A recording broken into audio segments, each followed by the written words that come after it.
Hello, guys and gals, me Mutahar, and ooh, Windows is dying next month.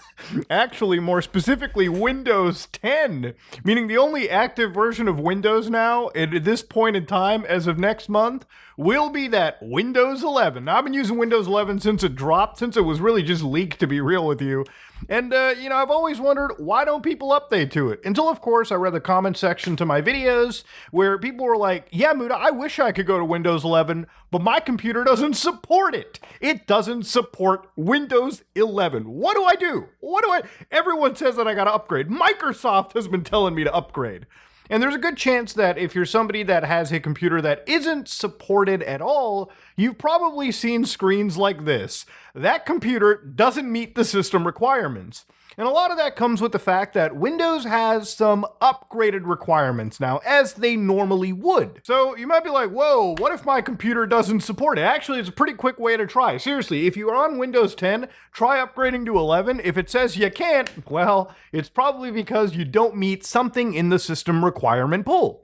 Now, for a lot of people that have older systems, notably systems that are like Kaby Lake processors, so processors that came out about 9 years ago, so 2016, and then eventually were discontinued in 2020, and then later changed to a different model. This is just Intel. AMD also has an equivalent. These processors are not supported by Windows 11 at all.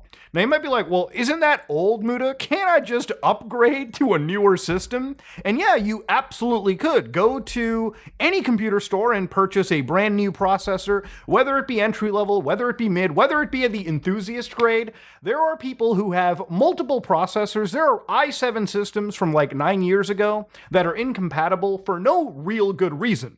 For a lot of people, computers that are old, computers that, are vintage, as some people would say, are still pretty fucking functional devices. And, especially coming from a company like Microsoft that always talks about, we gotta worry about that environment, fellas. We gotta worry about that carbon neutrality. I feel like throwing out a whole bunch of old computers for no real good reason is really not that great. And a lot of places like endof10.org actually do agree with me, where for a lot of people, if your computer can't support Windows 11, you don't have to throw it out. You can just install Linux. Even the original crap top that I used to make the first videos on my channel, which is an unusable computer by today's standards, can still have life breathed into it. Can still have life pulled into it, pushed into it with Linux. But I'm not here to basically make another Linux video just for you. For a lot of you guys, I know that Windows is pretty needed. Muta, I need Windows for school. I need Windows for work. There's a piece of software that doesn't work on Linux, and I need it on Windows. How do I still keep my updates and my Windows? Well, it's pretty easy, ladies and gentlemen. For one, it's a matter of going to Microsoft's Windows and downloading Windows 11. So let's say your computer can't support it. You can use a lot of software, popular, freely made, open source, that you can actually install and run and use to trim the Windows installation so you can get rid of those pesky fucking blocks that Microsoft has put in. So if Microsoft says that your processor can't support it, these programs will go in and modify portions of the actual install medium so that you can bypass those unnecessary checks and still use 11 on an unsupported computer. So again, Windows 11, you go to their website, Microsoft.com, software download, Windows 11, and you want to go to Microsoft because I know for some people they're like, well, Muta, why can't I just download one of those gamer-friendly versions of Windows that float around? And you absolutely can. The problem is, I would only ever download a fucking operating system fresh from Microsoft if I had to. Simply because, and this goes for Linux or even Mac, if you're downloading your operating system from Bootman Bill on the internet, who the fuck knows what they put in that system? So to download it, don't go to the assistant, go all the way to download 11 disk image, right? And of course, for x64 devices, click on Windows 11, hit confirm, it'll guide you through a little request validator. Then you want to pick your language. I'm just going to go with English United States, because that's the language I know really well. And then, of course, the further you go down, it'll give you a 64-bit download. And you might be like, but Muta, where's the 32-bit? You fucking knew there was no 32-bit, because my dumbass installed Windows 1 and upgraded all the way to 10 just before Windows 11 dropped, which took that whole novelty away. Yes, Windows 11 is only 64-bit. If your system is a 32-bit computer, then my brother, you might have to consider actually upgrading your system, okay? You were just living too far in the olden days. Now, Rufus is a software that I've shown you guys before, but basically it's a way for you to take any flash drive, put it into your system, and then basically burn an image file onto it. And when that image file is burned, you can then boot through that USB and install any operating system. But in this case, this is mostly for people that are on Windows. Now, in order to build this Windows 11 ISO, boys, it's pretty easy. Once you have the ISO file downloaded and you've downloaded Rufus from their website, in whatever manner, provided it's over a version of 4.6, just get the latest version, like it's 4.9. Don't go out of your way to find something wild. Now connect a flash drive to your system. Anything will do as long as it matches basic read and write speed. Remember, you're not running a game, you're just installing an operating system. So I've got a 64 gig banger connected.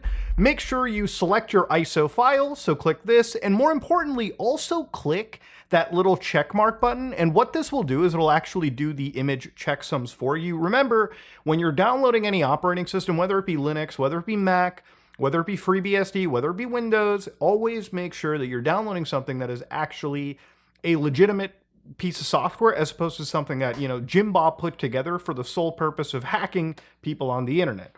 Now, once you've verified that your Windows is fresh and proper and halal, you want to make sure that it's standard Windows installation, keep everything the same, GPT, UEFI, and of course hit that big old start button. Now, this is where the real magic comes in. So with Rufus, you can actually remove all these requirements right here. So 4 gig plus RAM, secure boot, and TPM 2.0. And of course, you can remove the requirement for an online Microsoft account. If you want to make things even lazier, you can go down and make it set up a local account for you. So I'll just call myself Muda. And then, of course, set regional options the same as the user, meaning the computer that you're on right now, which if it's your main computer and everything's set up right, you can just copy those options as well. Disable data collection, so get rid of all the privacy stuff. You might still need to remove more telemetry, but that's a separate issue. And of course, disable all that automatic device encryption if you want. Now, of course, once all this is done, you can hit OK, and it'll tell you everything on that flash drive will be destroyed. So as long as you're comfortable with that, hit that big old OK button, and you're good. Now you can take that flash drive out of your system, you can plug it into any USB port or back into your system really, boot into it through your BIOS, and bam, you are now installing Windows 11 without those pesky requirements. So that's really all you need to do in order to get Windows 11 functioning. But the thing is, this is where the caveats come in, this is where all the problems start arising. Now generally, for 99% of cases, you should be fine. If you're using your computer the same way you're using right now, meaning, you're running the general applications, the same games, you're fine, for the most part. But that doesn't mean that down the road, Microsoft may not destroy Windows 11 or ruin the experience as things mature, because, again, you're running unsupported software on your unsupported hardware. So the thing is, if an update comes by and breaks something, then you really don't have a right to complain. You also shouldn't expect that certain games, for instance, that use technologies like secure boot or things that your computer doesn't support, not to function underneath this unsupported Windows 11. So for certain games, I think it might be, if it's Valorant, maybe not Valorant, but at least the new Battlefield game, which I think needs some of these features, that will most definitely not function. So realistically, at that point, you're really just required to upgrade your actual hardware. But for a lot of you guys that, all you're playing is shit like Silksong or whatever, or, good games, then really you don't have to worry too fucking much, right? You'll be fine with this Windows 11 and you'll still get most of the security updates, which is why you want to be doing this. Remember, Windows 10 is the first time Microsoft is actually offering the end user chances to get their end of service package where you can still use Windows 10 and get those software updates, at least the security ones, after Windows technically stops supporting it. But here's the thing, why fucking go out and pay Microsoft unneeded amounts of cash? Why even go that way at all? Now, the other option that I can tell you, and again, obviously I was going to mention this, is you can always just go to Linux, right? For instance, if you go to Linux Mint, right, which is the distribution that I kind of talked about, this is by far one of the easiest ways to use Linux. It'll actually feel very close to using Windows. Everything basically works out of the box underneath this. but it's not the best option, I would say, for gamers, simply because there's a lot of optimizations that have happened in the last year, even months, underneath Linux, where if you want really big updates, you can use something that's more oriented like Bazite for gamers, but something that I'm switching to after I put this video together and upload it is something known as CachyOS. Now, CachyOS is really interesting because for any of those guys that love to have that fucking I use Arch mentality, this is an Arch-based Linux distribution that absolutely, and I shit you not, gamers, offers you, yes you, the ability to have probably some of the most up-to-date Linux patches, and they also provide the easiest like one-step download like processes to have some of the most like crazy updates available right on your system out of the box. It's mostly intended for people that just want that lightning fast stability and speed of Linux without really putting in all of the pro effort required. It's no shame to be a noob. If you want to actually get the best of Linux, you want to get the best speeds out there, this is a pretty solid option for you. But look, Windows is dying, okay? Windows 10 specifically is dying next month. And I know for a lot of people out there, they are on Windows 10. They are using it. This is not a conclusive list, but 35% of current users on Steam, however, are using Windows 10. 35% are actually on there. Now, 60% are sitting at Windows 11, but for those 35%, which is not an insignificant chunk, these people are going to either need to go to Windows 11, whether it means upgrading their hardware or using the unsupported method that I've shown you, or they might just have to consider switching over to Linux, which again is a market share that is still stable, but it's not exactly at the growth that some penguin heads would have hoped for. But maybe this is the big push for people. Maybe this is the big change. I've read that in my comment section a whole fair bit. But look, Windows is dying. I just want you to know that there's ways to still survive and thrive and keep yourself safe. So yeah, ladies and gentlemen, sit back, relax, think about your update path down the road, follow whichever fork, Windows or Linux. At the end of the day, if you want to go Mac somewhere in the middle, sure, absolutely, that's fine. Hell, if you want to just quit PC gaming altogether because goddamn we've got some unoptimized pieces of shit, then hey, consoles are always an option. But look, I'm kind of rambling here. Hopefully you learned something. Hopefully you know how to make your choice. No matter what, I won't judge you. Nobody in this community will. If you like what you saw, please like, comment, and subscribe. Dislike it if you dislike it. I am out.